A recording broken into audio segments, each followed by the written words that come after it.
What's up everyone? Welcome to Finance with Tony. I'm Tony and here we are sharing some ideas about a frugal lifestyle. I started this channel with an observation of my city where I live now. So hot hello all the way from the capital of Siberia, and hot hello from Novosibirsk city. And this time around I'll give you the scope of what's going on near the subway station that's called Oktyabrsk, and October's probably the good proper translation would be October station. On the background you can see some business centers, and also they have some outdoor dining restaurants in the first floors, probably some shoppings, boutiques, and also some housing, and also you can see this traffic jam. I mean, yeah,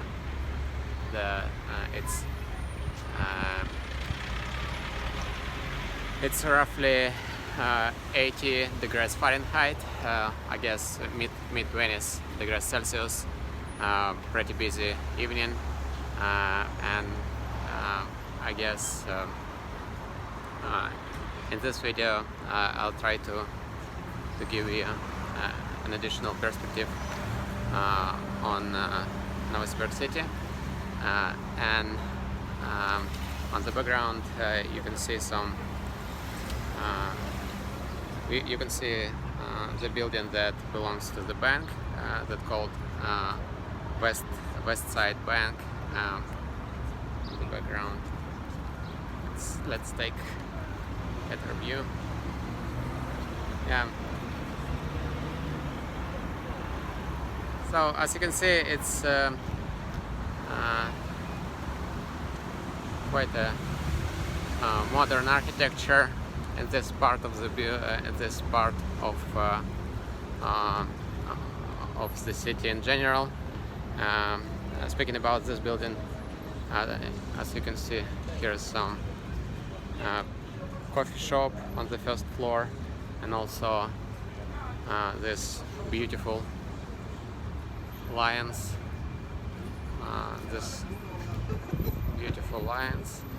That quite a pathetic view and style. Also on the background, here's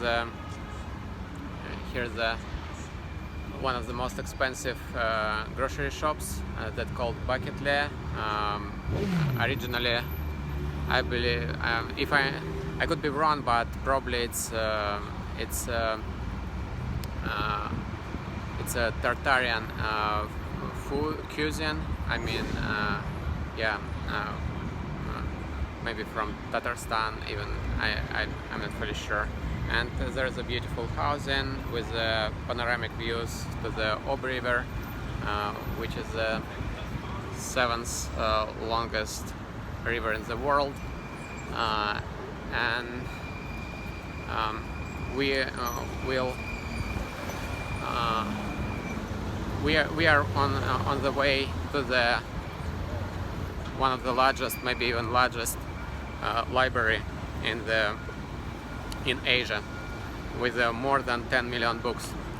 On the background, by the way, on the background you can see some construction, active construction here.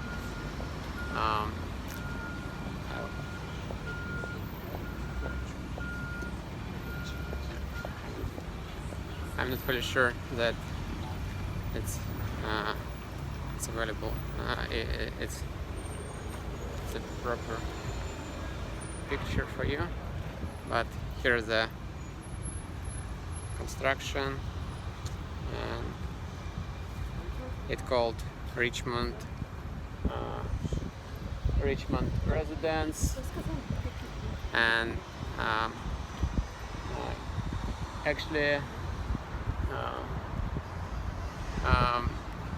this glass, I mean, yeah, this glass, industrial glass, reminds me for windows, reminds me the time frame when I was involved in one of the in part of the Pinkelton company here in Siberia, and that called STIS from Moscow, and I was a head of sales when we initial team, I mean early employee, and we started the manufacturing here in Siberia. It was 60s 60s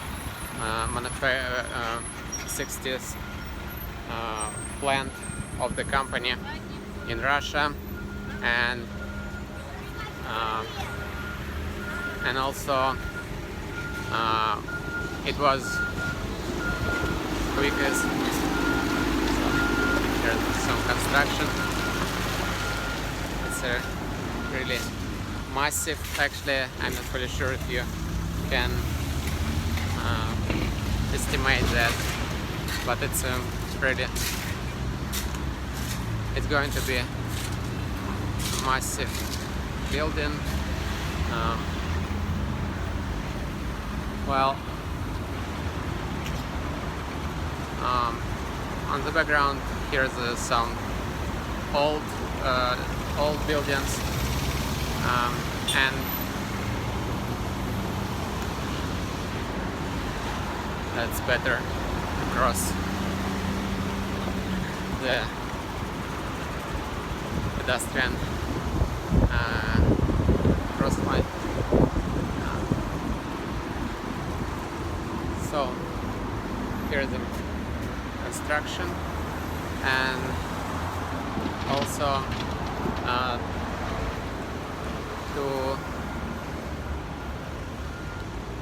to make a final statement about this project where that I was involved with glass manufacturing.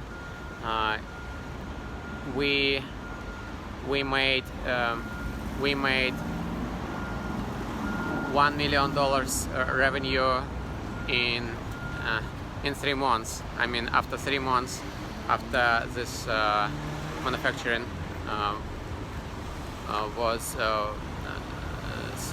after this manufacturing started, we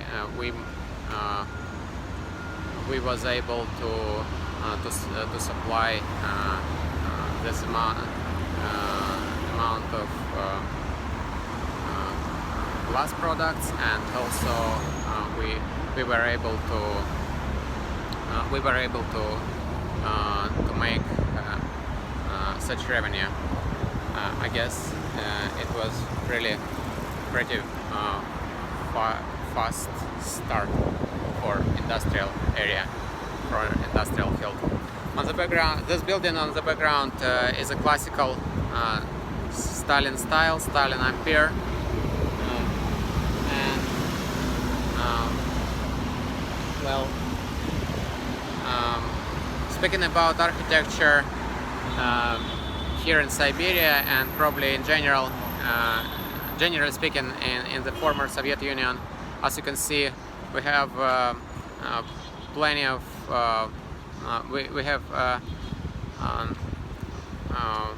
we don't have a lack of balconies here. I mean, it's probably one of the advantages of real estate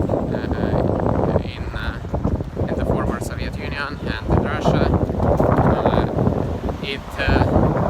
The balcony doesn't make your apartment any more expensive. It's just it wouldn't be it wouldn't be any premium for a balcony here. So on the background you can see one of the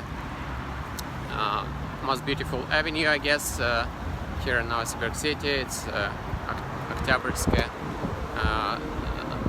street, Oktyabrsk Avenue, but there is a little bit greenery, and I guess it would be difficult to show you this, but this place. But overall, we are about to get to the library, and just in a few steps. Oh, I found the bus. Yeah, the housing here, considering as probably upper, probably as an elite, I guess you have to pay, and you have to pay more for this. I'm not fully aware about current prices, but at the same time it's beautiful. It's near the underground station, I mean near the subway station, and also on the background you can see the part of Soviet infrastructure, and I guess it's safe to say, by the way, it's safe to say that most part of this street, I mean current buildings,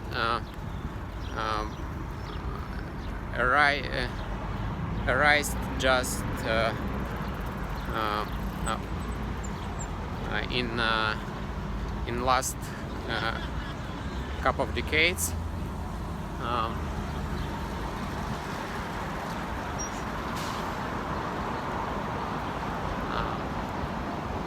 So hopefully it will be good perspective. So speaking about this place, the main attraction here is a library. I did choose the work day, and I mean to show you this place, because usually on the weekends this place quite busy, and it's often there are a lot of events, and it could be different marathons. One of the last events I remember that was a marathon.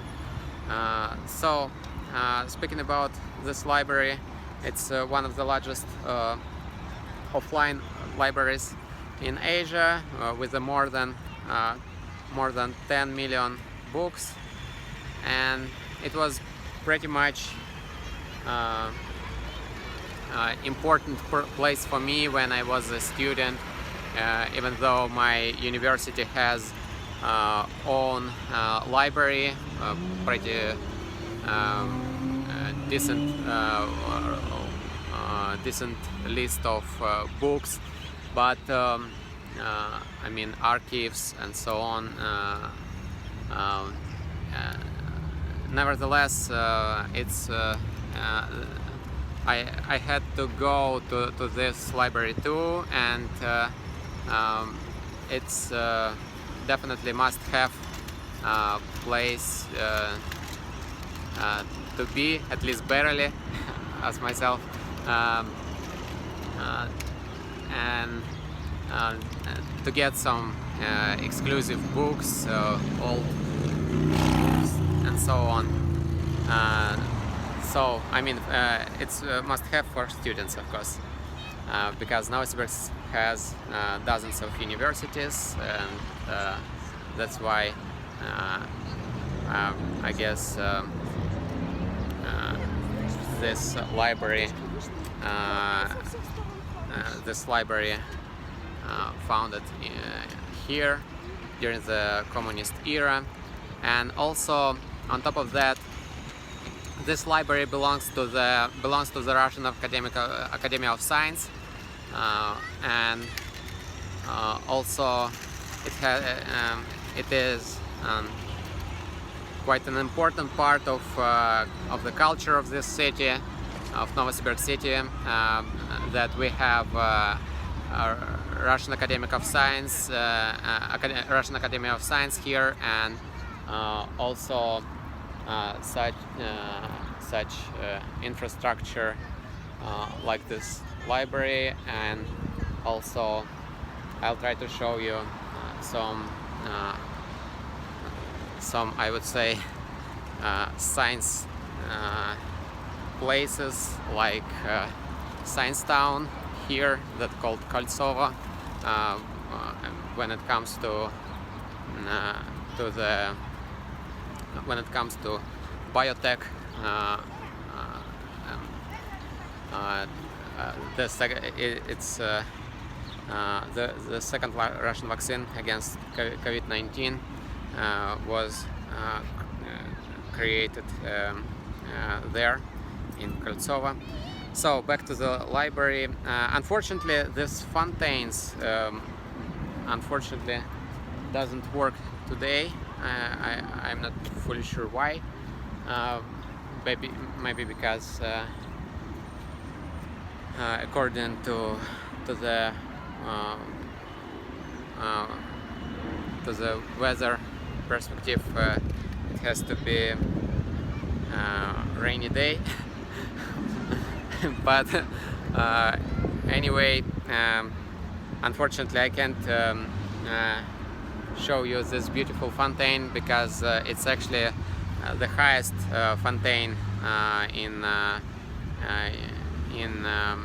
North Asia, and I was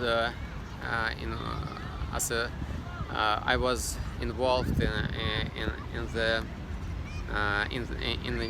the deal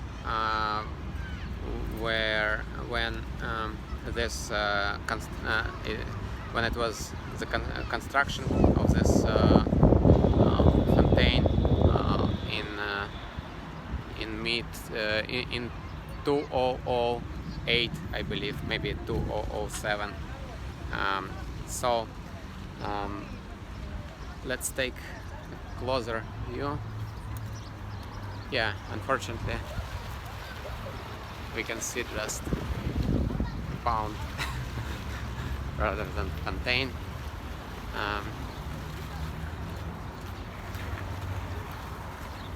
Maybe I'll do the next the next tour. So here's an entrance to the library, and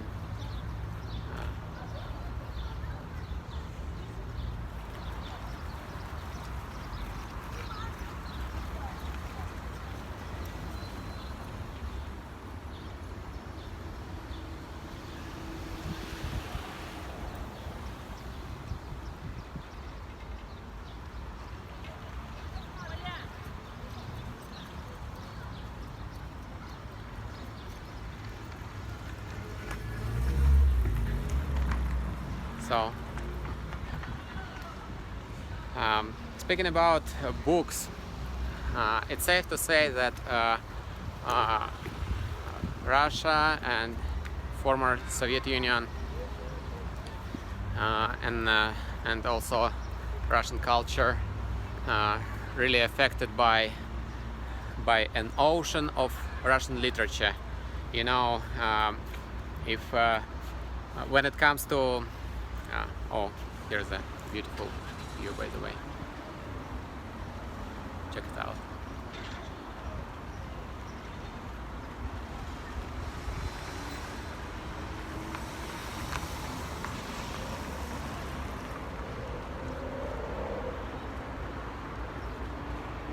yeah, speaking about books, back to the books.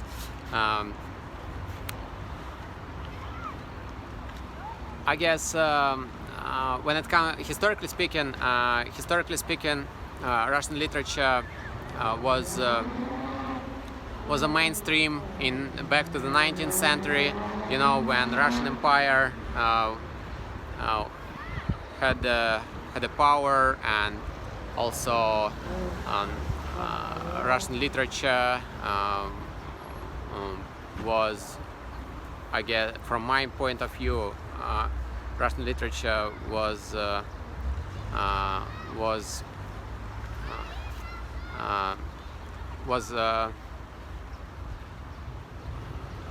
the mainstream in the 19th century, and also it was sort of Hollywood of 20th century, because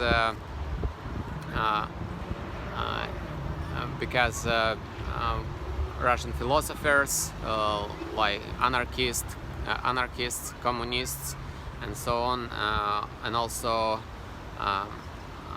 I mean, it's not a literature, but it's all represents this melting pot of cultures, this European culture, this creativity, you know, and this power of hundreds nations that somehow could live together. I guess it's a phenomenon. It's a phenomenon or phenomena. It's a phenomena. It's a phenomenon. How this such a this level of diversity, you know, like race diversity, culture diversity, and so on, how all of these nations could create, could live something, could live together, could create something together, could live together, and I guess that books, the next wave of for the next wave, and maybe some catalyst for education was invention of communists. They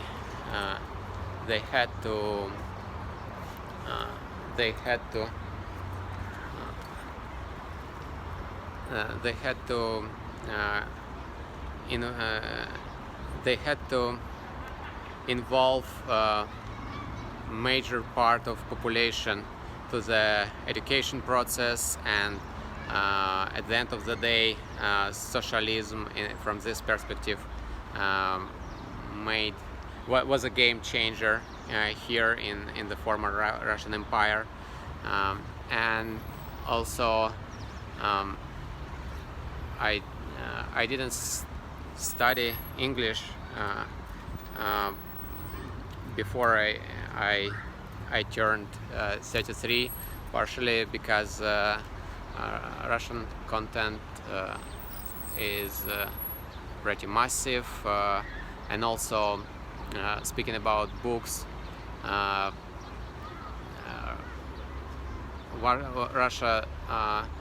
Russia is on top of the list countries that translate all books, all content from around the world, and that's why it's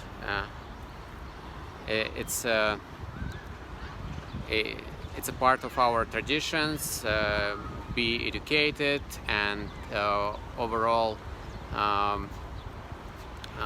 the 60% of university degree rate,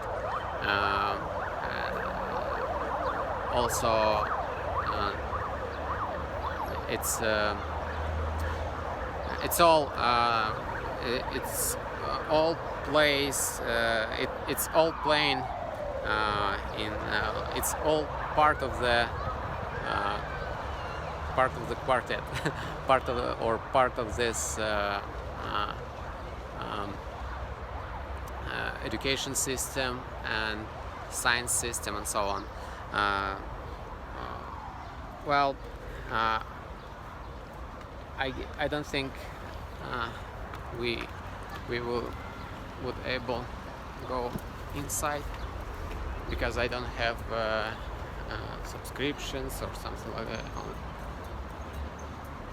Oh, they require to get a mask.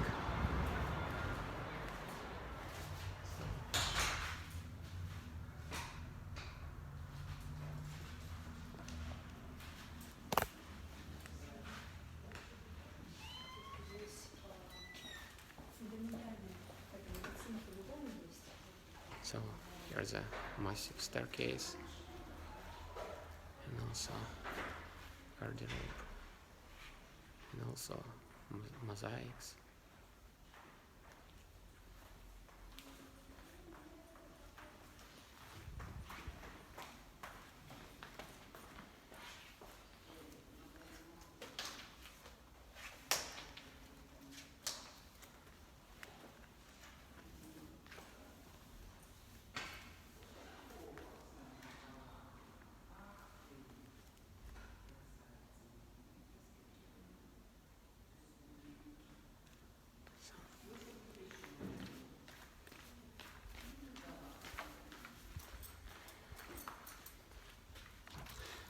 It's really quiet, and I guess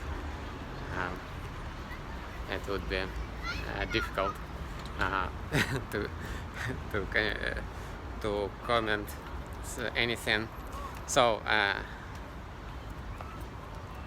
as you can see, it's part of the Soviet style, part of the Soviet inheritance here in the capital of Siberia. So it's again going to be too long video. Let's wrap up at this point. Thanks for coming along. Thanks for watching. Remember to subscribe. Feel free to press thumb up, and feel free to ask me any questions in the comments below. And sharing is caring, of course, and so on. Hopefully see you in the next one. Have an awesome day.